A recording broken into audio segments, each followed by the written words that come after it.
welcome to the Warchant.com recruiting report. And we are only a little over 3 weeks away from National Signing Day, which takes place on February 4th. And I am joined by the busiest man in recruiting. It's tax time. You're an accountant, Michael. You're under pressure. You only got a few weeks to go here, but lots of good stuff to go through here today. Florida State ranked currently #2 according to the Rivals.com rankings. Going to make a run at Alabama. Might be tough, but maybe an outside shot at catching them. And by the way, if you're watching this right now, you're following recruiting, you got to be on Warchant. Right now you can get 30 free days by using the code WARCHANT30. That'll get you all the way through National Signing Day.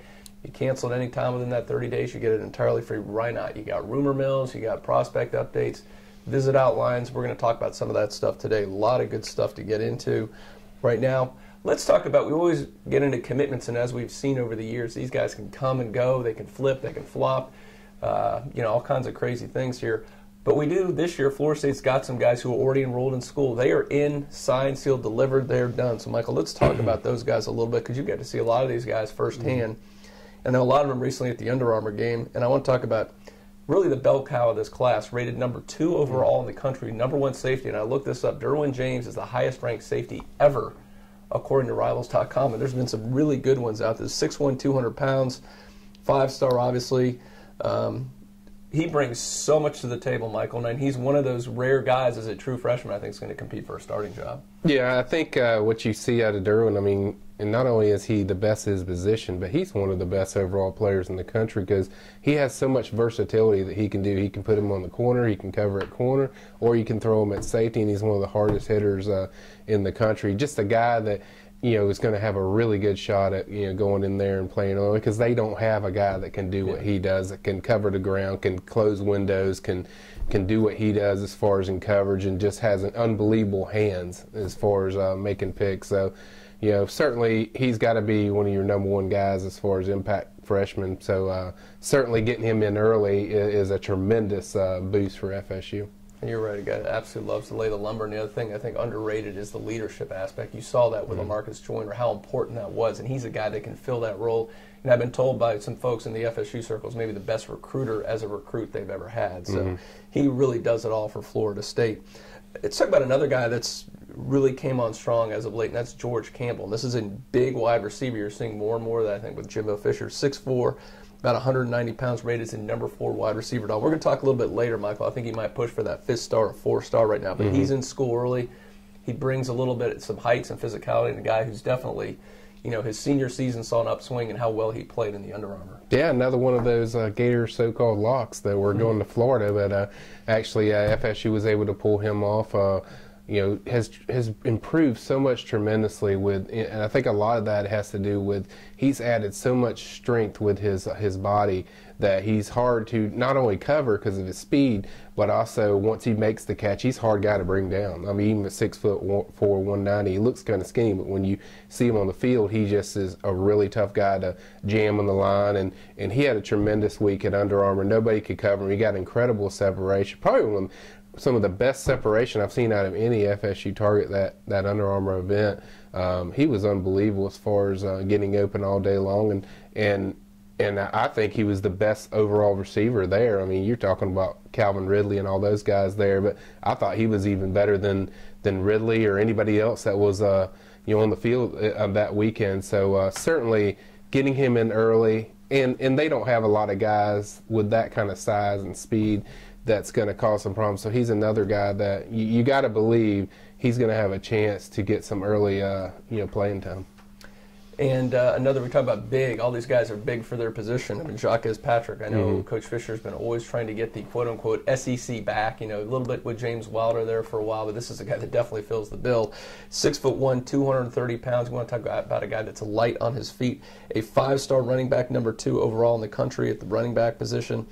And, another guy that unfortunately at the Under Armour game, Michael, I know you were there, he had, and even I was surprised, Mike Farrell, national recruiting analyst for Rivals, said he had a horrible offensive line. That's kind of like, wow, you wouldn't want to say that about the kids, but he really did everything you saw. He didn't really get to show off what he can do, but you've seen enough. I think he rushed for like 10,000 yards over his career.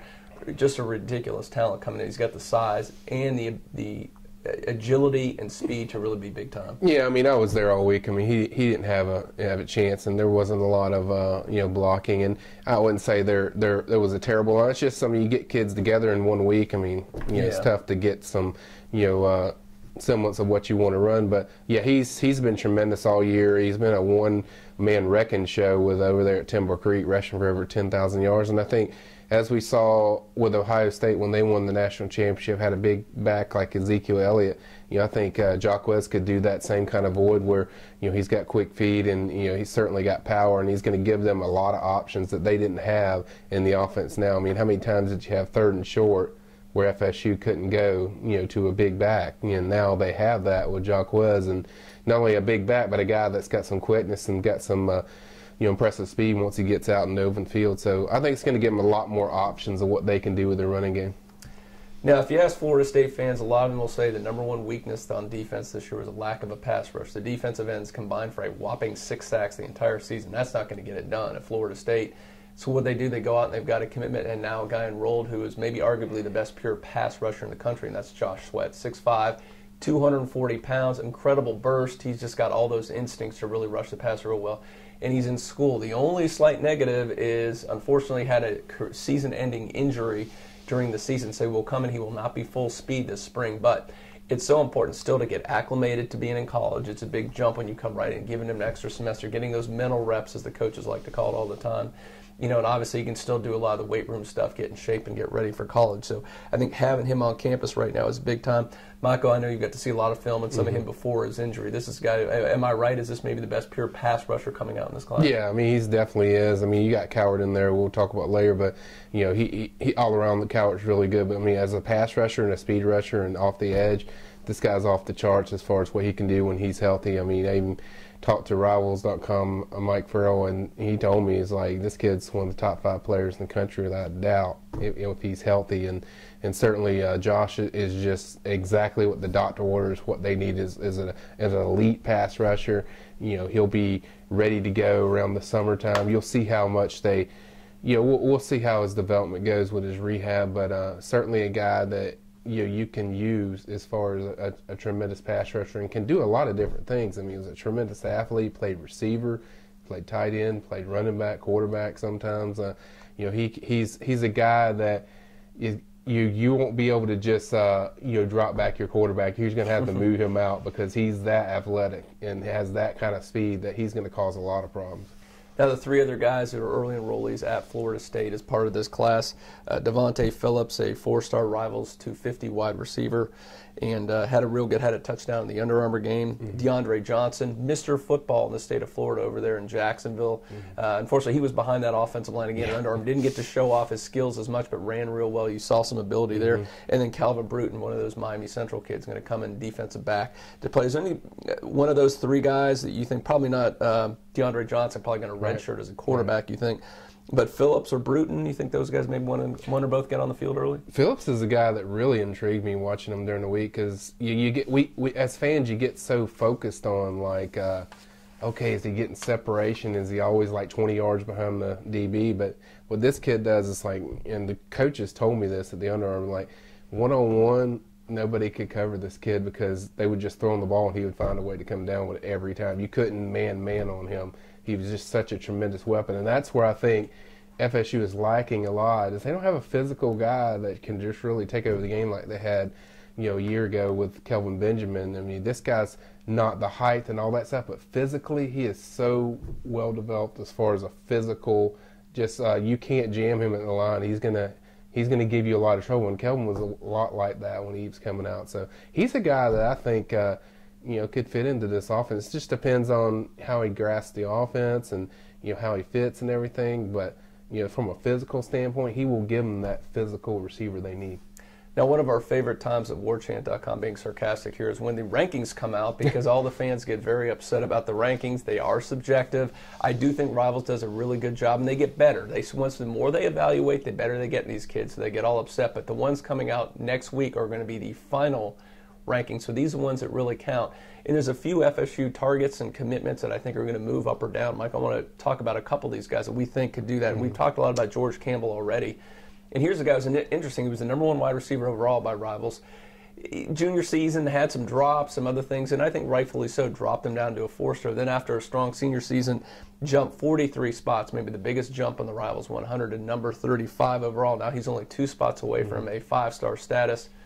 Blew up, as you said. Most people believe the top performer wide receiver at Under Armour. Is it a lock that he's going to get a 5th star, do you think, Michael? I would say it's darn near a lock. I mean, as far as George getting a 5-star, I mean, he's done everything he can do. I mean, yeah, there was kind of drops in the off season when he played in the, the little 7-on-7 things. I mean, there was drops there, but at the same time, I mean, George took that as motivation for going forward as far as his senior season. Had an unbelievable year. Caught everything, one-handed catches, all kinds of stuff. He was consistent all year round. His routes improved a lot, and in the Under Armour game, there was no DB that could cover him, consistently. And so, if he's not a 5-star, I'll be beyond shocked, because he was so much better than the guys that are already a 5-star. Not only should he be a 5-star, I think he should be, a tremendous boost up there as a 5-star. I think he should be way up there, because there's just not many guys that can run like he can with his size and height and his strength now. And also, nobody could cover him. I mean, it's one-on-one. I mean, at the end of the day, it comes down to, can you make plays? And that's what he did. I mean, that's what you look for the next level. And, I don't think there's anybody that was at that event or even this year that have shown the ability to be such a game breaker like George Campbell. So not only a 5-star, but I think he should go up, pretty good margin in that. Wow. Now, really intriguing, I think, what happens in the ranking is DeAndre Francois, the Florida State quarterback, commitment down at Bradenton IMG. Because here's a guy that, when he, again, probably the best quarterback, and I think Rivals even said that was the best quarterback at the Under Armour event and at the game. But here's the rub on him. He does everything well. He's about only 6 foot tall. I went back and looked at the Rivals rankings. And going back to 2002, and they started doing the rankings, there's been only one quarterback under 6'1" that was ever a 5-star, and that was Marcus Vick back in 2002, going way back for that. So I don't think he's going to get up to a 5-star because it's so hard to do that. But I mean, here's a guy that I would think has a good shot to get in that Rivals 100, doesn't he? Yeah, I mean, I think he's already in the Rivals 100, but I think he'll go up a lot. I think he'll be right on the cusp of a 5-star. You never know. They might surprise people and say, you know what, he's just so good that we can't ignore that. We think he just needs to be right there, barely off the edge of 5-star. Yeah. I agree with Eugene that it's really tough to put a guy with that with height at 6 foot to put him in the 5-star, because everyone's going to focus on, well, Mike, he dominated the Under Armour event. He was the best quarterback there. But but you're talking about one a week where kids got to go out there, and kids aren't going to play good. Sometimes they good. Plus, you don't know if that game fits their strength of what they are as a quarterback and why you have them rated there. So people have to look at that factor, not just, oh, well, he was clearly the best quarterback there. But you also got to look at projecting to the next level, 6 foot. He's going to have to look over the line, all that stuff. So you got to consider that stuff. So I would agree with you. I think he's going to be right there on the cusp. And, Mike Farrell told us he's in the conversation a little, but I think at the end of the day, he's going to be right there off the edge. But nothing wrong with that. The bottom line is he showed people, that, he's a tremendous talent and he could play the position. And what I liked the best about DeAndre when I watched him was, he was so firm in staying in the pocket and not getting all flustered when, pressure started coming to him. That's the thing that really impressed me the most. And Byron Cowart, first time we're going to talk about him here and probably talk about him a lot. And, of course, the 5-star defensive end from Armwood that everybody's after right now. And he ended up being at that Under Armour thing we've talked a lot about, the MVP of the event. I think there was no doubt during the week and everything else how dominating this guy was. And this was against the best offensive lineman the country has to offer, Michael. And he's was number one for a while, dropped down a couple spots. He made a real strong statement to get back that number one spot in the rankings. Yeah, and that's the thing. He's phenomenal in these kind of events. I mean, he's been phenomenal in Oregon. He's been at our 5-star challenge at Rivals. He was the best, the best players there. Obviously, this event that fits him. I think with Byron, he has to be pushed. I mean, that's how he is. If he goes against elite competition, he turns it up to another notch, and and that's what he needs to do consistently. And that's what Rivals wanted to see is like, we need to see you do that every time you take the field, and that's what he's going to have to do in college, wherever he goes. So I think he's a guy that is probably going to get that top ranking back, but that's something that he's got to consider as far as him going forward. What his talent is, he's got to do that all the time. gets at number 1, FSU gets him, could have number 1 and number 2 overall in the country. That does not happen very much if you follow recruiting at all. Real quick on a couple other guys. It might be Minkah Fitzpatrick. I know you mentioned before, a guy that was okay. He's a 5-star. Chance he could drop to a 4-star. Yeah, it's a chance. I mean, it seems like Rivals wasn't exactly thrilled with, some guys liked him, some guys didn't. I thought he was pretty good up and down. I mean, I would say pretty good, but I'd say good. He was up and down. One day he'd make a peg, and later in the afternoon he'd get beat, and so it was kind of a mixed bag as far as what he did, and some people thought it was a little more negative mixed bag than that. So I think there's a chance he could move down. We even heard Farrell yesterday or the other day say one 5-star had already lost his 5-star, so I think he was speaking of Minkah, but we'll see. But I think with that, when you have that many guys that are more negative than the positive, I think there's a chance he'll be right off the edge as far as a 5-star. We'll talk about him a little bit later in terms of FSU's chances. And, Devontae Phillips, you talk about him, we don't need to get into him again. Just outside the Rivals 100, it sounds like a good chance of being in the Rivals 100. I think the last guy I want to talk about here that's intriguing for this is Abdul Bello. He's an offensive lineman commitment to Florida State. And you knew when we saw him here, it's like you look at him, he looks a part of a tackle. He's incredibly athletic. He's got the arms. He's got everything you want, but he was really raw. But when he went up against the Cowarts and some of these guys, you could say, wow. I think he's ranked like 35 or something overall at offensive tackle. There's no way there are 30-plus better tackles than this guy, and you saw him there. So is he a guy that has a legitimate shot to pick up that 4-star? I think he's got a good shot at getting the 4-star. I also think he's got a good shot at getting in the Rivals 250. I mean, I don't think he'll go higher than that. Yeah. But I think he's got a good shot at that because here's the thing with Bello is he doesn't go against those guys every day like elite guys, so he doesn't know tendencies. He doesn't know what their favorite moves are. So the first day, he was kind of like, what's going on, trying to figure out, and he didn't have a great first day. It was average. Then the second and third day, he was phenomenal in practice. Had a couple good standstills with Cowart. Cowart even praised him, said this guy's going to be a really good offensive tackle. And I think he just had a good week overall, and he was really good in the Under Armour game too. So I think the more reps this guy gets, the better he seems to get. And what I noticed with Bello throughout the week was he is so good improving on mistakes. Like he'll get beat on a certain move with a slap move or a rip technique move, and he'll adjust to whatever the other guy's doing as far as the next rep. So, and one thing I know Trickett and them love is just this kid's motor is just nonstop, Gene. I mean, it's just like nonstop. He never stops going, and that's what he has an advantage on a lot of guys where he doesn't let up at all, and he adjusts to what the defensive defender is doing to him, and I think that's reason enough where I think he's going to get a bump up there. I'll be surprised if he's not a 4-star, and I think he's certainly his Rivals 250 ranking would be certainly warranted as far as what he's shown. So it should be good times. No complaints about the rankings this time when they come up next week. I'm sure it'll be all great on the Warchant message boards as always. Now we come back in the Warchant.com recruiting report. We're going to talk about, we got a big visit weekend coming up. We're going to preview some of those guys and give you some of the latest news on some commits that might be wavering and what's the latest with some uncommitted targets next. Welcome back to the Warchant.com recruiting report. Just a few weeks to National Signing Day. Florida State pushing for that #1 recruiting class. Right now, 21 verbal commitments. 7 of those are already enrolled, so there's really only 14 technically verbal commitments that could change their decision before National Signing Day. And that's going to bring us into this part, Michael, because like you said, these are non-binding until they sign that letter of intent on February 4th. They could flip. We see it every year. It seems like there's 1 or 2 guys that, at the last minute, that kind of thing happens. So let's talk about some of those committed guys that we're not so sure about right now. We mentioned it before is DeAndre Francois, the quarterback, been committed to Florida State since last July.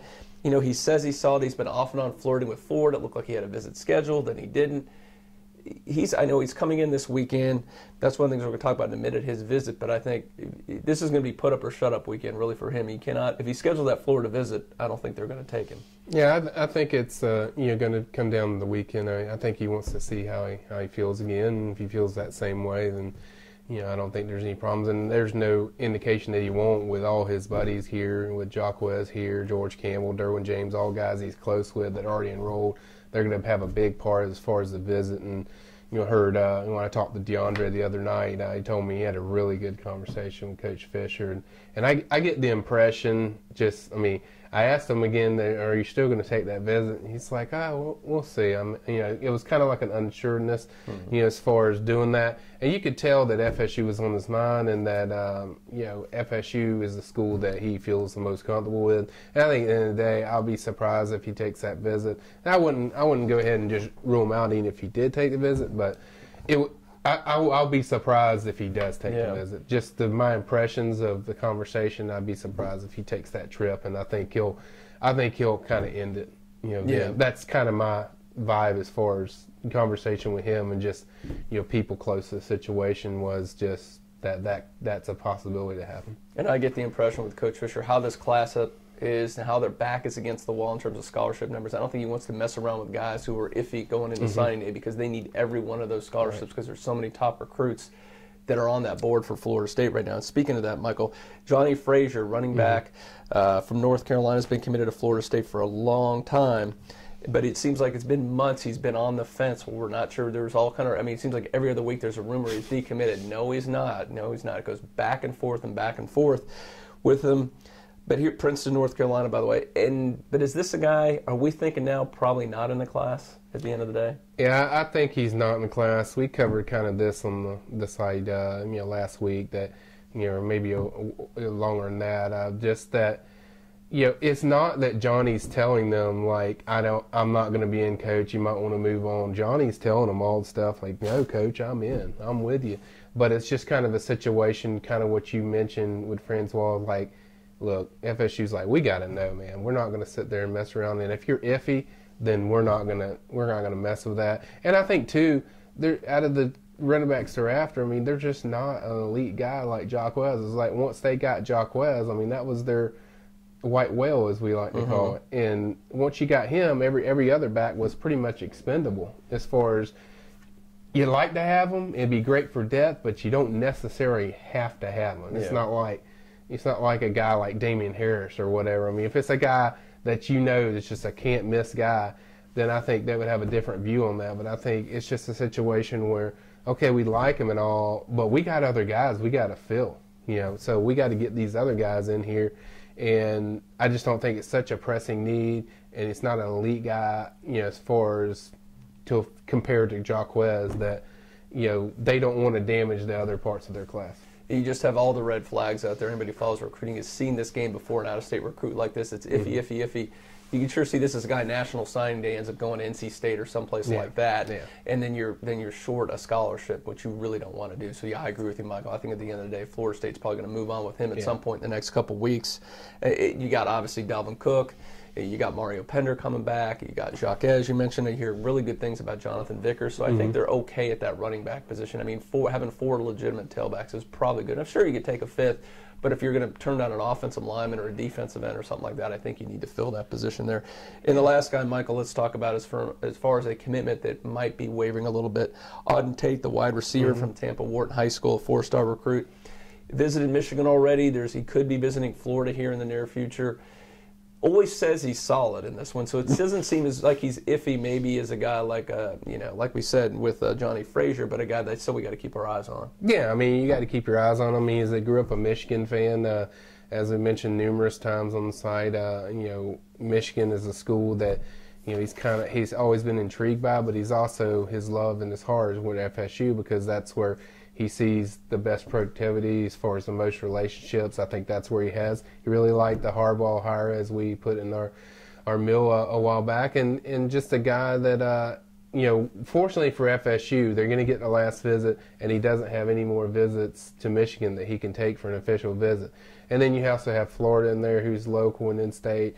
He's buddies with Vernon Hargraves, but bottom line is Vernon's going to play 1 year, and then he's going to be gone. So you're only going to be 1 year with your buddy. So I think Michigan's more of a threat than Florida is. I think, but at the end of the day, I think last week I would have said, it's a serious concern here, because I hear a lot of stuff around his school and people in general that say, he's seriously, looking open to those guys. But then later in the week, I got it was more, FSU had talked to him. You talked to Coach Fisher, you talked to Coach Dawsey, and everything seemed to be back to where they was. I think it's really important they're getting the last visit, and I think, in the day, I think it's going to be hard for him to tell Coach Fisher and them no. I think he ultimately sticks right now. If I had a gut feeling just based on people we talk to, but I think as long as he takes that visit to FSU, which I fully expect he will because his family will be coming, I think there's a good chance he'll stay with them. Now we're back in the open period for recruiting. That means official visit weekends start up this weekend for Florida State, and we have a constantly updated list on the premium recruiting board. Go there for the latest on that. We're going to talk about 4 guys right now we expect to come in. It's subject to change. Usually there's maybe a guy cancels the last minute, maybe a guy or two sneaks in at the last minute, but we'll have that updated on warchant.com for you. But let's talk about, first of all, Michael, the big one coming in, the #1 cornerback in the nation, Iman Marshall. And he proved he's the #1 cornerback. I think at the Under Armour event was solid there, outstanding. Long Beach, California. That's the iffy thing right now. You can tell he loves Florida State. He hit it off with a lot of the FSU guys, but getting a guy from all the way out in California is a tough thing to do.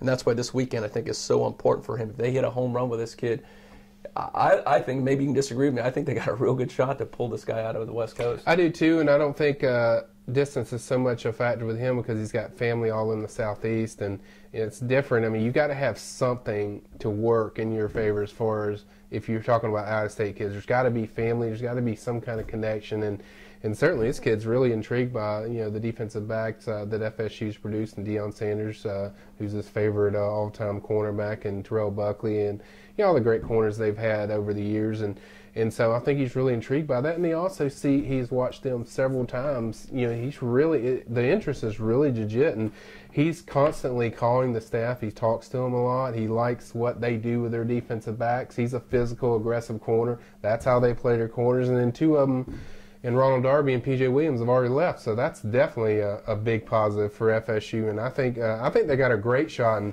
the feeling around FSU is like, we feel like we want to close the deal, this weekend. We feel like we really can hit a home run here, and I think they got a really good shot here, Gene. We'll just have to.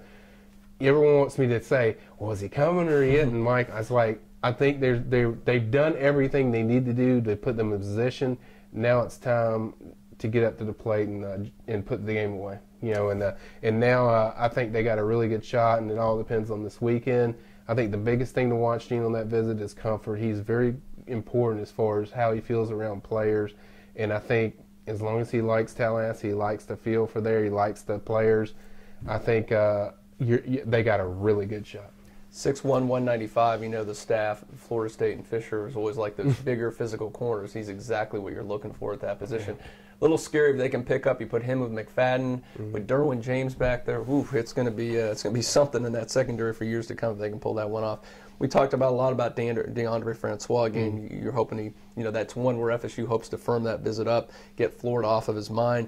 Dave Robbins, who's listed as a center, could play other positions too. He's been a solid commitment for Florida State for a while. The one guy I want to get a little bit more from you, Michael, is A.J. Westbrook coming now. He's been from Daytona Beach, Mainland High School, probably a safety, been committed to Florida State for a long time, but he's also got a USC visit scheduled in there, so a little bit of a cause for concern if they need to firm that up this weekend. I think they want to get that done where he does, and to make it straight, I mean, AJ's been really firm all year. He's been to like 3 or 4 FSU games. I mean, he's very pro FSU in everything he says, and it's not a guy that you feel is wavering in the slightest. I mean, this guy's very firm, and I think this weekend's kind of similar to the Francois thing. I think you'll see him where he'll take this visit. You know what? I don't really need to go anywhere else. I think he's less of a concern than what Francois is, and he's a guy that can play the star position, which is free safety, sometimes corner, sometimes different safety positions. He's very similar to Nate Andrews and Terrence Brooks, who played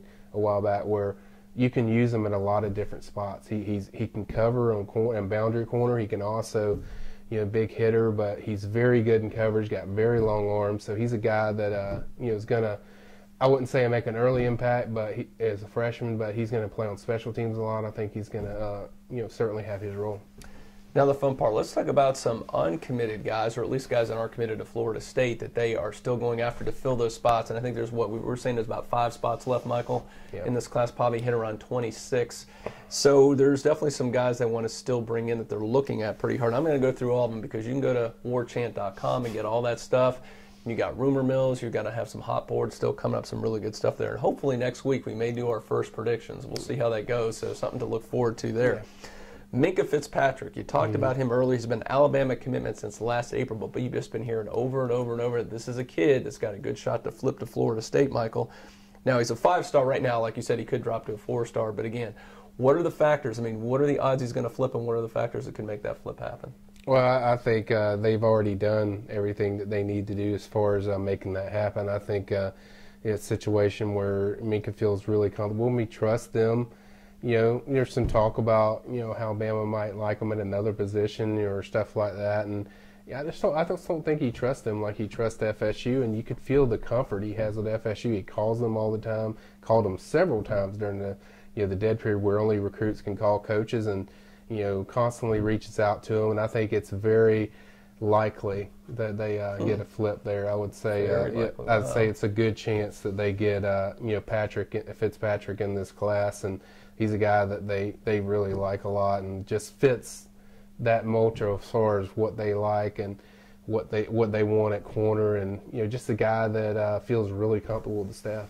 So you don't see if Inman does go, let's say, visits Florida State, commits, you don't think that would affect Minkah? Not really. Not really. So you're going to have 3 cornerbacks in one class, 5-star cornerbacks. It could happen. Wow. I mean, it could happen. I'm not saying it won't, you know, impact things. I just think the thing with Minkah is he wants a chance to play what his position is, and he wants to go to the place where he trusts the coaching staff and feels the most comfortable. And Charles Kelly has done an unbelievable job with him, and they love what he can do. And he's a guy that, you know, maybe be a redshirt candidate, you know, his first year. Maybe he'll play, maybe he won't. Depends on what he does there, if he does end up at FSU. But certainly a guy that's going to help you a lot on special teams. And, you know, there's no question Amon Marshall is the top cornerback in the country. But certainly they're not going to turn down. If those two want to jump right in, they're going to take both of them, in my opinion.